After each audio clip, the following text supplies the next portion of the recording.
നെത്തോലി ചെറിയ മീനല്ല. നെത്തോലി കൊണ്ട് നിങ്ങൾ ഇതുപോലെ ഒന്ന് ട്രൈ ചെയ്ത് കാണില്ല. അപ്പോൾ എന്താണെന്ന് നോക്കിയാലോ. അപ്പോൾ അതിനായിട്ട് ഞാൻ നെത്തോലി മീൻ എടുത്തിട്ടുണ്ട്. നന്നായിട്ട് അതിൻ്റെ തലയും വാലൊക്കെ ഒന്ന് എടുത്ത് കളഞ്ഞ് വൃത്തിയാക്കി വെച്ചിട്ടുണ്ട്. ഇനി നമുക്കിതിൻ്റെ മുള്ളൊന്ന് റിമൂവ് ചെയ്യണം കേട്ടോ. അപ്പോൾ ഇതേപോലെ ഒന്ന് ആക്കിയെടുത്തിട്ട് ഇതുപോലെ ഒന്ന് കൈകൊണ്ട് വലിച്ചെടുക്കുകയാണെങ്കിൽ നമുക്ക് സിമ്പിളായിട്ട് തന്നെ ഇതിൻ്റെ മുള്ള് നമുക്ക് എടുക്കാൻ പറ്റും. അപ്പോൾ മുഴുവനായിട്ട് ഇതേപോലെ തന്നെ ചെയ്തെടുക്കുന്നുണ്ട്.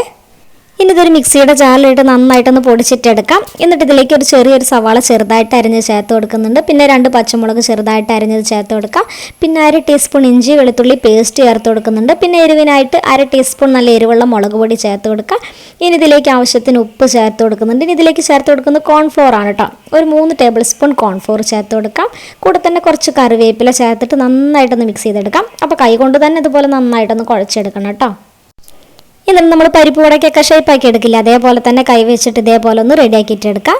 ഇനി ചൂടായ എണ്ണയിലിട്ട് 2 സൈഡ് നല്ലൊരു ഗോൾഡൻ ബ്രൗൺ കളർ ആവുന്നത് വരെ നമുക്കൊന്ന് കുക്ക് ചെയ്തിട്ടെടുക്കാം. അപ്പോൾ നെത്തോലി മീൻ വെച്ചിട്ട് ഒരു അടിപൊളി റെസിപ്പി അല്ലേ ഈവനിങ് സ്നാക്കിന് കുട്ടികൾക്കൊക്കെ ഉണ്ടാക്കി കൊടുത്തു നോക്കാം.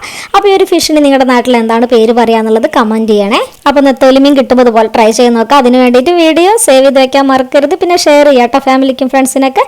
അപ്പോൾ നെക്സ്റ്റ് വീഡിയോ ആയിട്ട് നമുക്കിനി വീണ്ടും കാണാം. താങ്ക്